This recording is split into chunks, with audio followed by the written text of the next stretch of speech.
Naglabas na ng statement si Congressman Martin Romualdez sa mga pinagsasabi ni Saldico. Oo, naglabas na kayo ng bagong statement. Ito yung kanyang statement. Papakita ako sa inyo. Yarn. Sabi ni Congressman Martin Romualdez, sabi niya, statement of former Speaker Ferdinand Martin G. Romualdez, my conscience remains clear. Throughout this inquiry, no public official, no contractor or witness has pointed to any wrongdoing on my part. I do not wish to comment on the recent statements and allegations made by former Representative Zaldico because these were not made under oath and do not hold water in the court of law. Patay. Totoo naman mga kababayan. Wala akong ano yan. It doesn't hold water sa ating legal system. Hindi yan ebidensya as far as this is concerned. Kung ito ay hindi sworn statement at hindi po ito kahit judicial affidavit man lang di ba? Para kahit mamatay si Saldico pwede pa rin gamitin. Walang ano yan, kwento-kwento lang yan. Kwento-kwento lang yan, guys. Tapos sabi, I continue to trust the ICI, the DOJ, and the Ombudsman to evaluate all statements fairly and strictly on the basis of evidence. I remain ready to cooperate with any lawful process and I am confident that the truth will emerge through the proper institutions. Okay. So mga kababayan, it's practically medyo playing safe answer but it is the right response. Medyo pa safe lang ng konti. Kasi although hindi rin naman natin maisasantabi na si Saldico nagtatago, yung inakusahan niya na nagnakaw si Martin Romualdez at si PBBM nandito sa Pilipinas. At sila nagpa-participate sila sa investigation, di ba? Hindi natin maibabawas yun. Hindi natin mababawas yun So, bakit ganun? Bakit yung nag-aakusa nandoon sa malayo? Di ba? Mahirap na paniwalaan yung mga ganun, guys. Ang hirap na parang walang substance walang bigat yung sinasabi ni Saldico. Kasi wala siya dito. Tsaka hindi siya willing na magpa-submit sa jurisdiction ng ating mga courts. Again, mga kababayan, kung gusto niyang i-implicate si Martin Romualdez at si Presidente Bongbong Marcos sa pamamagitan ng kanyang kwento, kailangan una, tanggapin muna niya na siya ay isa sa mga co-conspirators sa plunder na to na 100 billion. Bakit? Kasi siya raw yung ginamit para makakuha ng 100 billion. Siya daw yung ginamit Hindi pwede na siya yung ginamit tapos hindi niya ipapaliwanag kung paano siya ginamit at hindi siya papakita ng ebidensya kung paano niya tinrabaho yung utos sa kanya. Ano yun? I-prove niya na siya yung least guilty among the guilty. Di ba?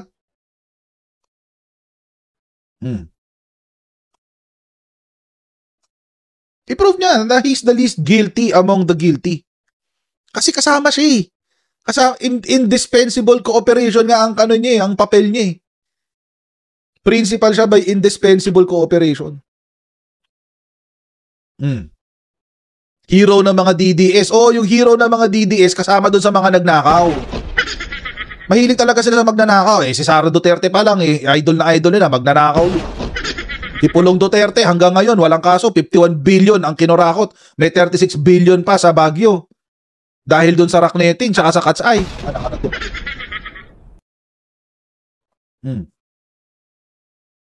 Tapos magsasalita sila na na maayos silang lahat.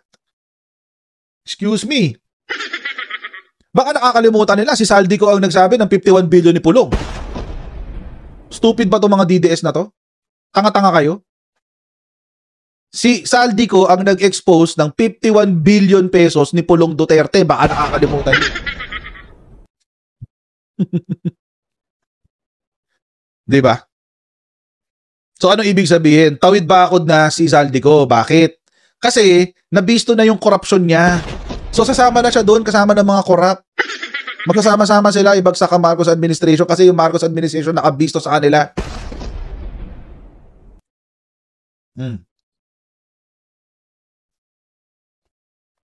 Anyway, tuloy natin. So, nagsalita na po ang ating AFP, mga kababayan. Ha? Ano po sabi ng AFP? Sabi ni General Bronner, sa mga umuudyok sa AFP na magkudeta, wag na po kayong umasa. Sabi wag na po kayo umasa. Wag na kayo umasa. Sabi ni General Bronner. Oo. Pinanindigan ng Armed Forces of the Philippines sa kanilang katapatan sa konstitusyon sa gitna ng umuugong na umano'y kudeta laban sa administrasyon ni Pangulong Ferdinand Bongbong Marcos Jr.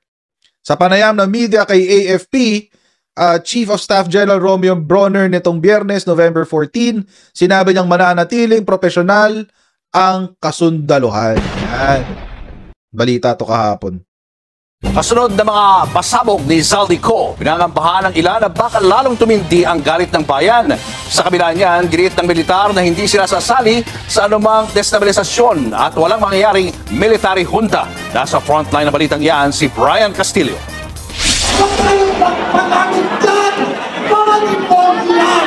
Ang protestang yan noong September 21 sa People Power Monument sa EDSA, mauulit daw sa linggo, 8 a.m. hanggang 10 p.m. Mangunguna sa rally ang mga retiradong military officer at general. Kasali rin ang grupong United People's Initiative at iba pang religious group at sector. 300,000 daw ang magpoprotesta. Kaya kanina, Grupo ng ano yun DDS yun yung UPI, grupo ng DDS yun mga babayan. Yan daw yung mga retired generals quote-unquote. Oo. Tuloy natin. ininspeksyon ng mga pulis at tauhan ng Quezon City Local Government ang People Power Monument.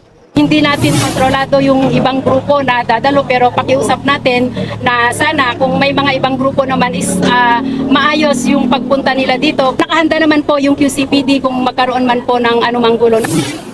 Kasabay ng rally sa EDSA, magsisimula rin sa linggo ang 3 araw na kilos protesta ng Iglesia ni Cristo sa Carino Grandstand sa Maynila. Paglilinaw ng INC, hindi sila nakikialam sa politika. Ihahayag lang daw nila ang kanilang damdamin sa mga nangyayaring kasamaan, sangkot ang mga opisyal ng pamahalaan. Alam nyo, pasensya na sa mga kaibigan nating INC na nanonood sa ating video. Lalo na kung pro-admin kayo. Ang weird lang. Hindi rin sila nakikialam sa politika pero nandyan sila nakikialam sa politika. It doesn't make sense It doesn't make sense kasi black voters kayo, di ba? So, hindi ba pakikialam sa politika yun? Kami, I can only speak for the church where I'm in. Sa amin sa CCF. I can only speak for CCF. Pero sa amin, kapag may mga ganitong klaseng issues, ang laging sinasabi sa amin, pagpanalangin nyo yung mga leaders natin na gawin nila yung tama. Yun lang, ganun lang. Hindi nagpaparally, walang statement tungkol sa politika, walang pangbabash ng leader, walang pangbabash ng politiko, walang ganun. Ang sinasabi lang, kaya sa church namin nakikita ko yung totoong separation of church and state. Kasi, sinasabi lang, pagpanalangin nyo yung leaders nyo. Kasi kung sino man yung leaders na nandyan, sila yung itinalaga ng Panginoon para pamunuan kayo ngayon. So, instead na ganito, pasiraan mo yung simbahan, siraan mo yung mga leaders as a church, pagpanalangin mo na lang at, di ba, Diyos na bahala sa kanila, ganun. So, ako personally, and this is just my opinion, kung talagang ayaw makialam sa politika, di pagpanalangin nyo na lang. Ang problema kasi mga kababayan, itatago nila sa salitang prayer rally, itatago sa salitang prayer for transparency, whatever. Pero alam naman na natin kung ano yung ibig sabihin talaga nun Ibig sabihin nun, magrarally sila para ibagsak ang gobyerno. That's it. Nakita na natin yun sa Kingdom of Judas cult Di ba ganyan si Kingdom of Judas cult? Puro prayer rally, tapos all of a sudden, magsisisigaw sila doon, Marcos, resign! Ano ka natin? Anong prayer rally doon? Di ba? Kung maging ganun yung rally ng INC, syempre di ba? Sana hindi maging ganun ang INC in the future. Pero ganun ang sistema ng JIL, ganun ang sistema ng KOJC.